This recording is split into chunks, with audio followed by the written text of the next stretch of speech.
তারিখের সময়ে ঘটে যাওয়া সংগঠিত বিভিন্ন অনিয়ম, প্রশাসনের অসহযোগিতা এবং ভোটের যে কারচুপির অভিযোগ সেইটাকে তুলে ধরার জন্য অন্তত ঢাকা 14 আসনে আমরা আশা করেছিলাম একটা অবাধ, সুষ্ঠু ও নিরপেক্ষ পরিবেশ দিতে পারবো, কিন্তু বাস্তব চিত্র ছিল এটা থেকে ভিন্ন।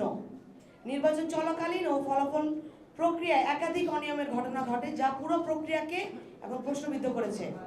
এবং ঢাকা 14 আসনের এই অভিযোগগুলো, নিম্নোক্ত অভিযোগগুলো আসলে উল্লেখযোগ্য। যেমন, বহু ভোটারকে কেন্দ্রে গিয়ে ভোট প্রদান থেকে বিরত রাখতে বাধা দেওয়া হয়েছে এবং বিভিন্নভাবে ভয়ভীতি প্রদর্শন করা হয়েছে। অনেকগুলো কেন্দ্রে ভোট গণনার সময় কারচুপির অভিযোগ পাওয়া গেছে। পোলিং এজেন্টদের কাছ থেকে ভোট গণনার পূর্বেই ফলাফল শিটে স্বাক্ষর নেওয়া হয়েছে, যা সুস্পষ্টভাবে নির্বাচন বিধিমালার পরিপন্থী। প্রশাসনের নিরপেক্ষ ভূমিকা প্রত্যাশিত থাকলেও বাস্তবে একাংশের অসহযোগিতা ও পক্ষপাতমূলক আচরণের অভিযোগ রয়েছে।